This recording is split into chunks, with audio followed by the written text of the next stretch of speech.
All right, welcome back. This is still the Polity reaching you from Abuja. I've been joined now in the studio by a guest to do some justice to the matter at hand, speaking about a host of issues, the state of the nation, particularly the NLC's position as regards ameliorating the sufferings of Nigerians. We'll also be taking a look at some issues here within the FCT and how perhaps the new minister, talking about former Rivers State Governor, Minister Nyesom Wike, will be handling it. I've been joined by Comrade Julius Bobby. He's the President, Motorcycle Operators Union of Nigeria, and that is an affiliate of the Nigeria Labour Congress. Good afternoon and welcome to the program. It's a pleasure. It's good to have you. As I understand it, you registered your union at the Ministry of Labour, and you're now part of a body attached to the NLC. That's good news, right? Yeah, well, congratulations to you. Thank you so much. All right, welcome. Thank you so much. The truth of the matter is that I will tell you that it's a milestone achievement. Because for us to be registered as a trade union, register of trade union under the Ministry of Labour and Employment, this is not an easy task. This is something that we started in 2016. Oh, that's long ago. It took a whole 6 years to achieve. To get a union, a trade union, it takes a lot of processes, and we passed through all the processes, and the minister gave us the approval. After the approval, we have to be gazetted. That is the procedure by the Trade Unions Act. The new union have to be gazetted. It has to be put on the gazette, that is the federal ministry, and that is the federal government gazette, to enable Nigerians, they are aware of it, that this is a new union that the federal government is about to register. So, in case of any objection or anybody feeling that it should not be registered, that is a window for them to vent their opposition to the registration. So for 90 days, we were exposed to Nigerians Republic, both our friends and our enemies. Even the Coven, which is a wizard. Really? But yes. That's interesting. For over 6 years after getting the approval, we still have to undergo that litmus test. You know what it means? Assuming there was protest. Three major protests. But as God will have, are you able to overcome this? Yes, overcome them. We were finally given certificate on the 11th also, yes. Of October? Yes, on the 11th of last month of September. Oh, that's great. So, does this mean all leading up to this, motorcycle operators didn't have some level of representation or so? Not that we don't have. Not that we don't have. What is there is that each state have their different associations. Then we also have some too who parade themselves as national body registered by CAC. There are over 200 different associations, but all those ones are business enterprise. People register them to enable them to be extorting money from the riders. But as a trade union that is regulated by law, it's not a business enterprise. Ours is not a business enterprise. Right. So ours is a kind of amalgamation of different body, different associations like that. So that is how we came together. The process started because individually we all apply. Then I think around year 2000 or 2001, thereabout, the ministry invited all of us, invited all associations, all motorcycle, different associations, everybody to come together. So that's how we came together to form the Motorcycle Operators Union of Nigeria. Oh, that's fair enough. That's a good success story there, being able to achieve what you set out to do. So now let's talk about some of the issues. It seems you've hit the ground running because even though you've just been, official, I've already seen news here and there of your engagements thereabouts. Speaking specifically to the issue of Abuja or FCT, I believe there's been some talk about the ban on motorcycles, and even the NLC president, sort of condemning it, so to speak. I'd like to get your thoughts on that whole matter, the genesis of it, and where we are today. Okay. First and foremost, I have explained to you how we secured our registration. Then after the registration, the next step is the affiliation. Because as a trade union, by the Trade Unions Act, we just have to affiliate to a labor body. So hence, immediately we got the Trade Union Congress were the first labor body that approached us. They just immediately the following day, we received a letter of congratulations from them, felicitating with us on securing the approval of the union, or rather, yes. So then, but then, because our certificate is DWA 1, both workers and owners, that's the employer.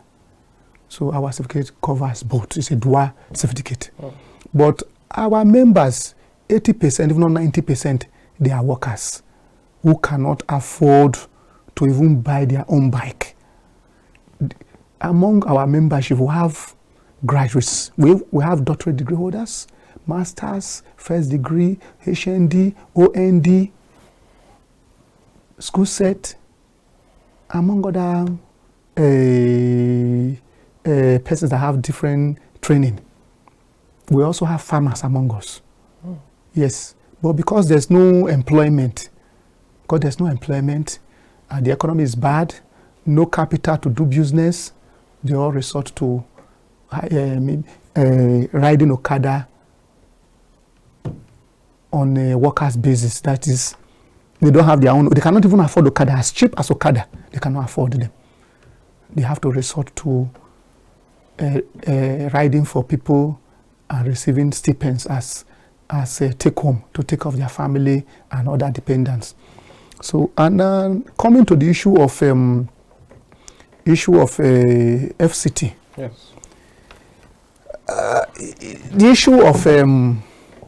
issue of system-bound harassment of our members has been on years back, but it was unfortunate that we don't have a voice before this time. We don't have a voice at all. National Union is not there for us. Has never been there for us. No other organ is there for us. But as God will have it, I think it was just a few days after we collected we were given our certificate that incident happened. That I was even a witness to it. I was a live witness to it at Area 1. It should be around Area 1 roundabout also. You need to see the team, the combined team of security. It will look as if they are, or the Okada riders are even a terrorist that are being rounded up. It was a massive attack. That is the one I saw at Area 1 roundabout. You need to see the sophisticated weapons carried by these security agents. And not less than 5 helos were loaded with motorcycles. Tears almost dropped out of my eyes. And we just collected certificate, not just more than 2 days. We're just trying to we're just trying to settle down. There's nothing I could do at that moment. Because even the security, maybe by the time if I should go to them to explain and tell them to stop the action, they may attack me. So I have to play safe and get in touch with our Congress president that see this was happening. Why I experienced that, I received reports for so many areas in Abuja. So many like Lugbe and Kubwa. There were a lot of reports from everywhere that the attack is going on simultaneously. Short, it was a bad day for for our members in the FCT. So when we met our leaders at the Labour House, I explained everything to them. Hence, the Congress President, Comrade Joe Ajero, have to come out to speak on our behalf. That is actually what happened. And we've approached the minister. Which of the ministers? The FCT minister. Okay. Son Wiki. We have approached him, and I think if I leave this studio now, I will go to the ministry to see if we can have an audience with him, maybe today or tomorrow. It's an issue that we need to sort out. We cannot continue like this, because when you take these bikes from these people, what do you expect them to do? These are people that have family. They have other dependents. How do they feed? Especially at this situation we are now in this country. To get money has become a big challenge. We are in a serious financial or economic difficult situation in this country. Cost of living is something else. So how do you expect these people to survive at this particular time, this particular situation we are in this country? Sorry, just to cut in there. When this is happening with the destruction of the bikes and all of that, is that the end of it? Do these the operators, are they not giving any sort of no remedy, no compensation, nothing. Unlike other states, I'm from Delta State. I remember there was a time when the state government said they don't want a motorcycle anymore in some of the cities in Delta State. The governor invited us. We discussed. We dialogued, and the state government bought about 4,000 tricycles and gave them to us at a very low price. Then I think the state government spent about 500,000 for each one. Bought each one for 500,000. They branded them the data color, full registration, full comprehensive insurance, and they gave it to our association at the rate of 150,000 per one. Where it's subsidized. That one, our members just have to find one way or the other to have. Those that cannot afford, they approach people to buy for them to ride. So adequate arrangement was made as a result of as for that one, yes. But this particular one is just has to humiliate our members, to throw them into poverty, and probably increase the crime rate in FCT. But can we talk about what led to this? I understand that it is not every part of Abuja where motorcycles are banned per se. I think there are specific places also. But I saw Comrade Joe Ajero speaking to the reason and even saying that it's wrong to profile motorcycle operators and just say that they are all criminals. I don't know if you can speak on that. That reason that whatever it is that they decided to ban operators. What is there is that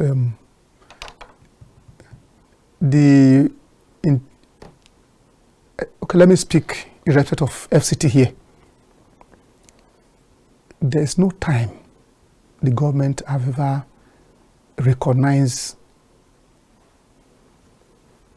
the Okada rider to even seek to call them as stakeholders to discuss with them on the way forward. There's no time. It has always been raiding. And when they raid, they destroy them. We even heard from a vineyard that they will share the bikes among themselves, those task force members. They share them, send them to other states like Kogi State and Nasarawa to their relative and even for their personal use. So that is what has been going on. So at no time in FCT here where they have been invited. But we believe that now that we have a voice and we have a bigger voice with the Nigeria Labour Congress, I think this time around, we will dialogue with government. We will not allow this kind of action, this barbaric act to continue. We will not take it. That is fair enough as your position. But what are the key things that you would bring to the table? You know, when negotiations happen, there are demands or certain things you want to be met. What are those basic things that you wouldn't want to compromise on, that you feel the government can do on their own part for the operators? Okay, for we have a roadmap to ensure that the common Okada man is proud of his job. Because they say there's dignity in labor. We want to partner with government, because the government belongs to all of us. Okada riders, they are Nigerians, they are not foreigners. They are our brothers and sisters. We should not allow them to perish. We should not throw them into depression, or rather increasing crime and other vices in our society. So hence, we feel that government should make provision for us in terms of budget allocation. Like I remember then in data, every year we have budget. We have something in the budget for purchase of motorcycle, for purchase of tricycle. So the same thing should also be replicated both at the federal level and at the state level. With this union coming on board, we will orient them. We are looking at a situation where we even have, they will be proud of their job, and everybody will be happy with the Okada man, because the way we orient them, the way we reform them with uniforms and maybe a safety shoe or sneakers, they will be nice looking, such a way that you'll be happy to board Okada. And I don't think then we'll arrange with the government in such a way that Okada can ply more routes, because our people need it. It's not everybody that can afford Uber or Taxi. Okada is still the cheapest means of transport. And even our rural area, our poor rural populace, they don't have any other means of commuting. They can only commute through motorcycle, or rather through Okada. So we must have to make this profession a very good one for Nigerians to also enjoy these services. I remember there was a time I traveled to Lagos, and I had an appointment with somebody. I got to the airport because the flight was delayed in Abuja. I got to the airport in Lagos almost about the time I was to have the appointment, and the person told me that he was leaving Lagos to Abeokuta for a program, so I just have to meet up. I look at so I boarded Okada. Then I think they have this OP in Lagos, where we're kitted with the even the helmet. You have you first of all have something to put on your head first, cover this thing before you put on the helmet to avoid any infection. We are looking at such situation where we partner with the government, even with other non-government organizations, even foreign agencies, to come to our aid, so that we will make this sector to be a very good sector, that not only the riders will enjoy it, not only their family or dependents will enjoy their fruit of labor, but even the common Nigerian who cannot do without their service. There are some areas, even in this FCT, no good roads. No good roads. We only see good roads only within this small central area.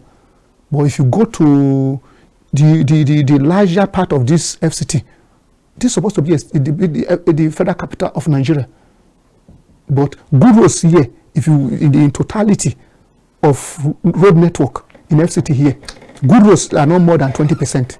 The remaining parts of other part of Abuja, to access them, you can only access them through Okada.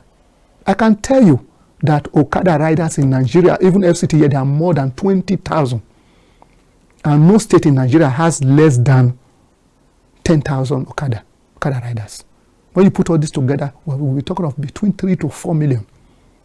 So today, even we as an affiliate of the Nigeria Labour Congress, we have the highest number of members. If NLC National Delegate Conference comes up tomorrow, we will have the highest delegate. That is to say, we'll have a say, more say on who emerges or those that will emerge as leaders of the Labour Center, the mass of workers and the masses of Nigeria. So this is a sector that this government must have to look into. Though we have it in mind that we partner with government so that our members that are graduates that have training, government should be able to also give us preference in terms of employment. Employment in what regard? Some of them are graduates. So that means they would have to leave the association. Yeah, we don't bother. The most important we're after is that we're after the betterment of our members. If we have a doctorate degree holder that is unemployed, that is riding Okada, if tomorrow there's a vacancy and the government says, okay, that's your member, please. What we want to do, we want to have a database of our member, as many as they are. We want to create, thank God we have the technology now. We want to create that data for our members of over 3 million, 4 million, so that we partner with government. In terms of, they are Nigerians, they are not foreigners. They are entitled. They are entitled to enjoy the wealth of their country. Nobody is born to be in poverty. Okada riding is poverty. So, but this union is out to join to partnership with government to eradicate poverty from our land. Why we rent them to give good, better services before government will even think of sorting out the road networks for us to have good road networks in Nigeria. When there is vacancy, we forward their details to government. We are not saying employ people who are not qualified. These are people who come out with their CV and pass it over to government. And if they are qualified, they should be employed. Even the private sector, help us. By so doing, we are creating more opportunity for other people to also come in. Because when there's so much Okada riders on the road, they will not also have customers. They will not also have commuters to make ends meet. Imagine if there are 40 Okada riders here now, and there are just only 10 passengers. At the end of the day, most of them will go home without making anything, without money in their pocket for their family.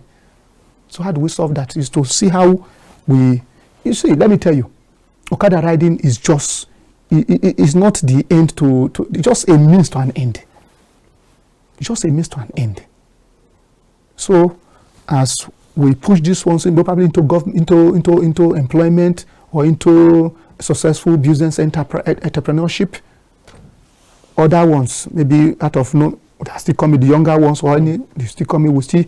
But I want to tell you that by special grace of God, we will make the sector to be very, very, very fine. All right, that's fair enough. When you speak about government paying more attention, especially with the numbers you've put out, it is something that requires more attention, I suppose. But let's talk about some of the government's plans to ameliorate the suffering of Nigerians as regards fuel subsidy removal. We'll delve into what unions really feel on the matter. But before that, I want to know what part you think motorcycle operators could have in this.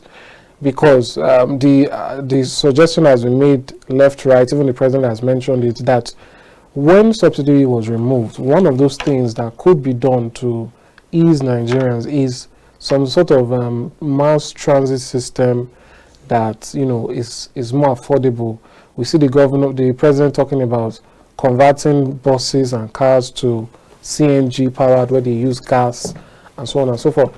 I'm trying to understand, where do you think motorcycle operators come in here? Or is it that perhaps because they don't go far distances, they shouldn't be considered in this sort of idea to help Nigerians out during this period? Where do motorcycle operators come in? First and foremost, I've said, the government have to consider us in terms of employment, in terms of empowerment, palliative, just like the palliative that is coming for the 50 million Nigerians. Our members are fully qualified for that. They are the poor of the poor. We are the poor of the poor. We have to be considered. Then in terms of CNG, compressed natural gas for vehicles, they can also replicate the same thing for Okada. We have tank. We have the Okada, there's a way they can fix them in. And our members will enjoy them. And that will also that will also help Nigerians too who patronize Okada riders. That will help them. So I want to appeal that government should also consider us for the conversion, that is from converting from fuel, that is a PMS to CNG. Then and also make the sector to be more friendly by way of providing helping us to also assist us in terms of subsidizing certain things we need, like motor license renewal or registration. There's a way government can do it. If it is maybe 10,000 before, government can reduce it to maybe 5,000, or can even make it free of charge to encourage them. If you do that, you're also helping Nigerians who patronize the Okada riders, because their rate will also now come down. Provide our members with helmets, safety gadgets, help us, support us for training, safety training. Government agencies can, that is what I mean, public, how do they call it, is it community something support? They can help in training. I remember in data, I always give them because I experienced it. I have been in the system. There was a data state government imported with the partnership with some NGOs, foreign NGOs. They brought so many helmets, crash helmets. They were being given free of charge to riders in data. The federal government can also do that. All those foreign support, World Bank and the rest. There are so many things that we can, even uniforms, reflective jackets, so that when they are riding, you can see them from afar because they are having reflective jacket. We want government to partner with, government so that this insecurity being attached to Okada riding is a thing of the past. Well, can we talk about that very quickly? What's your own association trying to do to, will I say, put that under control? Definitely, we can't use stereotypes for a whole group of people. But if someone has raised issues, we should also look at how we can address it. These persons, most likely are not even motorcycle operators. They are just people who got motorcycles to carry out nefarious activities, not actually operators. So, is there anything that your body is trying to do, perhaps to help from within to fight this issue? Yes, exactly. I think that's one of the reasons we fought for the registration, because we realize that if we don't have a voice as a trade union, one day the federal government will place a total ban on Okada operation in the whole of Nigeria. If you remember, about 2 years ago, is it 2 years ago, thereabout, the Attorney General of the Federation, that is the former Minister of Justice, Malami, yes, he voiced it out in one interview that the government is thinking about placing a general ban on Okada nationwide. I think I will have to seek audience with him and they informed him that we are still in the process of our registration as a trade union. So please just bear with us. If there's anything you want to, please assist us. Talk to your colleague, the Minister of Labour and Employment, to expedite action, the approval, so we can come on board. So for we, that is number one, even in our agenda. So that tag of criminality, of being tagged as criminals, terrorists, will be a thing of the past. Yes, thank God for technology. We have a design, a membership form, whether old or new. You have to fill that data form. The data form has code number. They are serialized. So when you fill it, we have it with your passport. We use it, we impute it into our database and use those information to issue an ID card. The serial number that will be in the membership card, we will reflect it in your ID card. So anytime, we'll now work with the security agencies to check these ID cards. So, and these ID cards, there's a way we are still arranging it. With your phone, there's a code. We'll come out with a code. You just type that ID card number inside, and the owner of that particular will just come up. The name will come up, and if the name that is on that ID card is not the same, that's to tell you that it's a fake ID card. We also tend to come out with reflective jackets that will also carry similar numbers, but we cannot do all this alone. Government must support us because ours is the poor of the poor. Our union, we need government support to do most of all these things. They are doable. And if government really want to help Nigerians and help the commuters who are Nigerians, I told you here that good roads in Nigeria just only motorable roads are just only 20%. Other roads in Nigeria, the motorable roads, they are 80%. So that is to say more Nigerians patronize Okada. And if Okada is phased off, Nigerians will suffer. Keke cannot even get to some of these places. So we are looking at the situation where if we put all these things in place, Okada can even be seen in the city centers because there's enough security. You don't think it affects the aesthetic or the? No, it will not affect. They will be nice. They will be nice. They will be nice looking. They will be nice looking, and that will also save manpower lost. Instead of staying in a hold up for so many hours, wasting time and man-hour waste. I told you how I boarded an Okada from Lagos Airport to somewhere in Lagos, and I was able to meet up. If I have taken a vehicle, probably Uber or Bolt or any other vehicle, I wouldn't be able to meet up. That Okada, well kitted and everything. It didn't take more than 1 hour or there, about 2 hours. We were already at first stack. But assuming I decided to follow vehicle, maybe even 6 hours, I will not even be at my destination. Oh, that's interesting. You spoke about your members and their, wealth status, so to speak, or thereabout.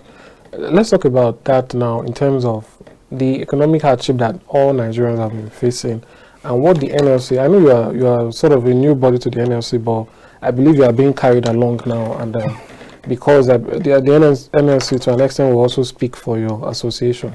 So I'd like to get your thoughts on the negotiations and how they've been going. There are varying opinions. Some persons are happy the NLC has waded into the matter to see if they can get some results.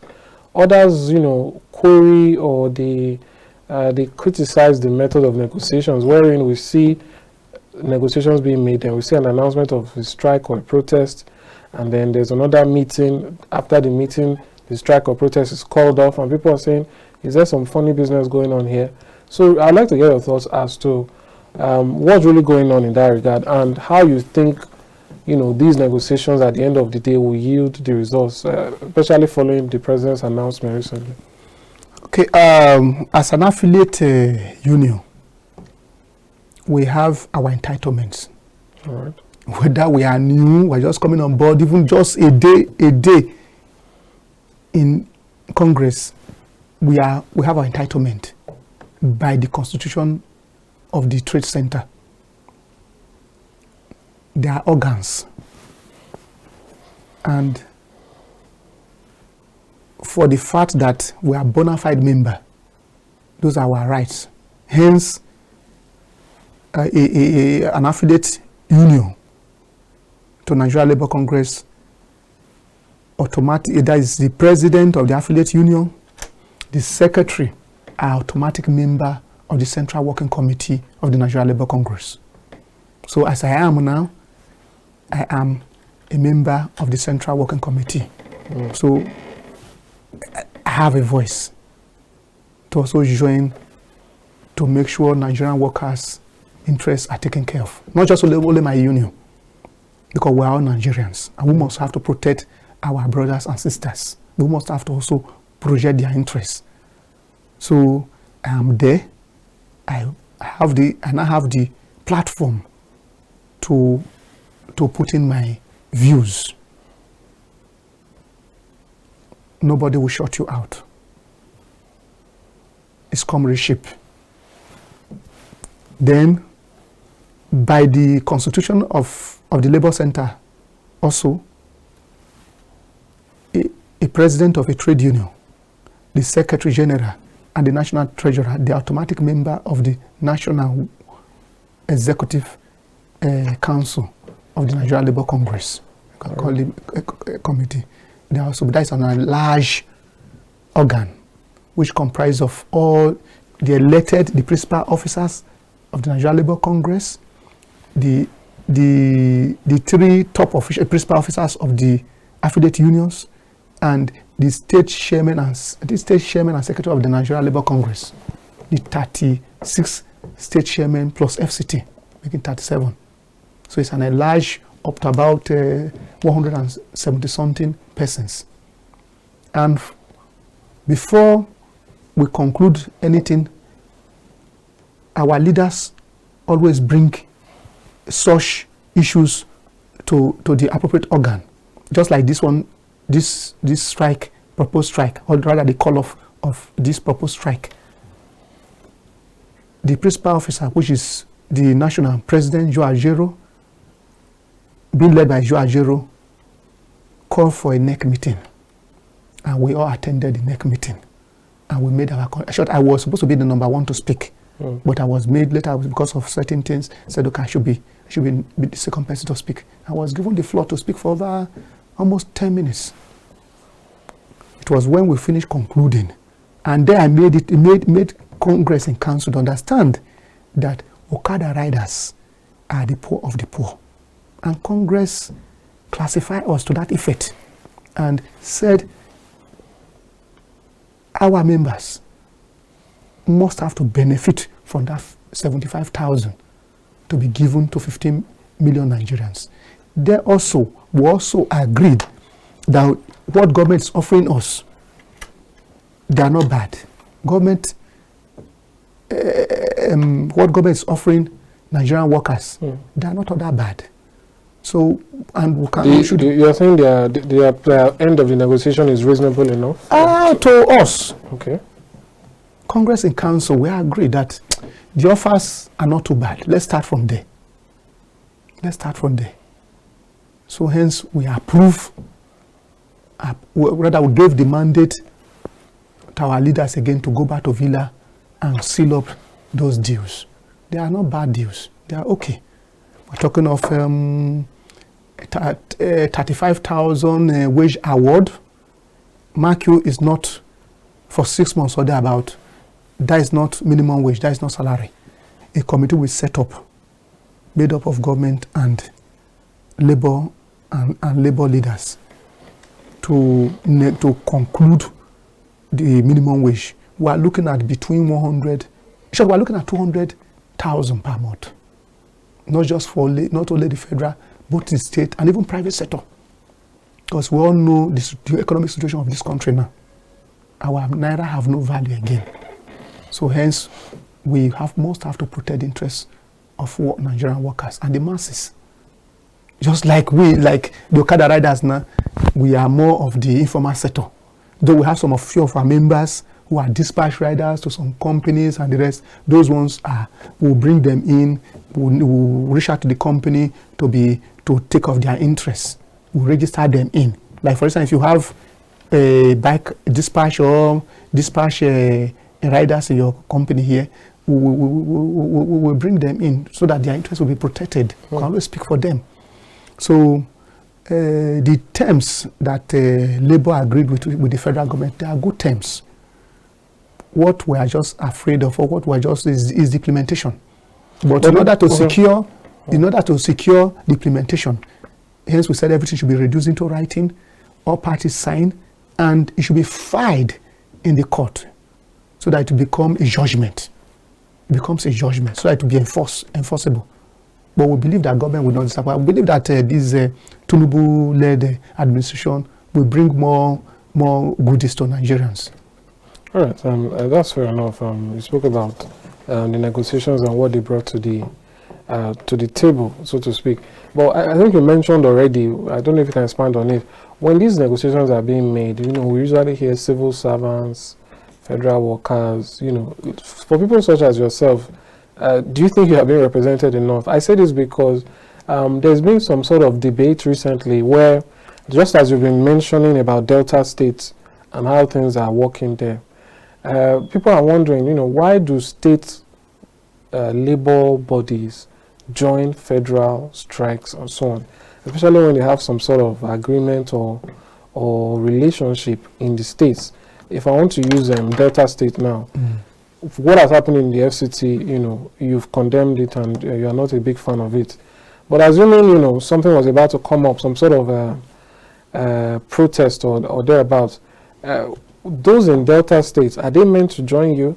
So I'm saying now, when the negotiations are being made, is every member being carried along? I told you here that we have NEC, National Executive Council of Nigeria Labour Congress, made up of the executive, there is the principal officers of the Nigeria Labour Congress, the presidents, secretaries, and treasurers of the affiliate unions. We in NLC we have 50 something, like we have number 55. I think we have about 50, should be either 56 or 57 affiliate unions. I'm not talking about whether, No, I'm coming. Okay. I'm coming. Then the NFC self, at the state level, they have state chairman and secretary. They're automatic member of NEC. So they are involved. Because we are fighting as a united body. We are not leaving the state alone. Everybody is a joint thing.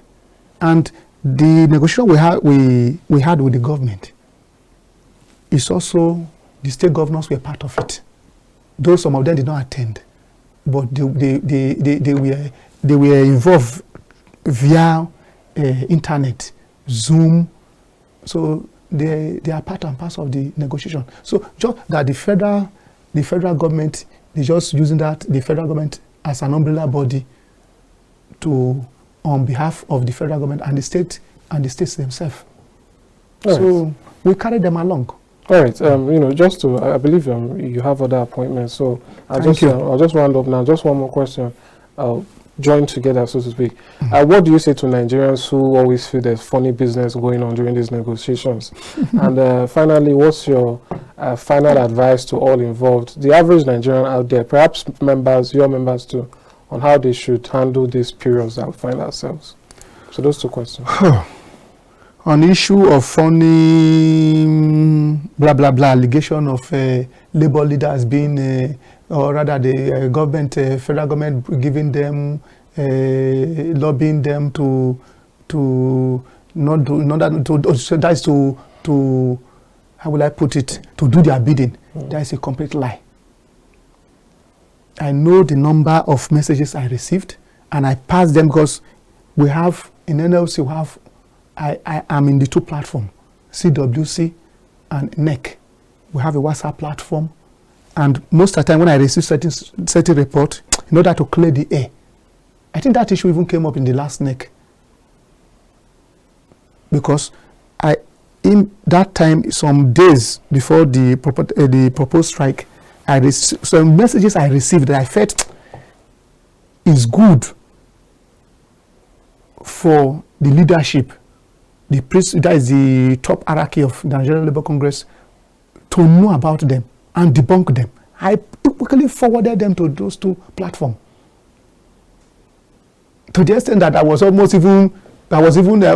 almost blaming in the NEC meeting that those are issues that I should be able to even defend instead of forwarding them to the platform. It look as if I'm in agreement with such accusations. What I want to tell you here, clear, that the leadership of the Nigerian Labour Congress can never compromise Nigerian workers.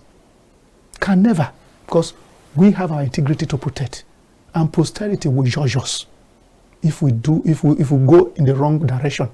So, such allegations, they are unfounded. They are unfounded, and we are not bothered about them, because they say clear conscience, fear no accusation. So we are focused, and we are moving forward. We are not looking backward or looking sideways. We are focused. What we're after now, we want to see a situation that by early next year, by His grace, Nigerians workers, the minimum wage should at least be 200,000 and above. That's our focus. And we believe too that the government of Mr. President Bola Ahmed Tinubu will grow this economy in such a way that we all Nigerians will enjoy it. So as for Nigerians coping with the situation, it's just a matter of little time. Not for every good thing that comes to a man's life, we must sacrifice.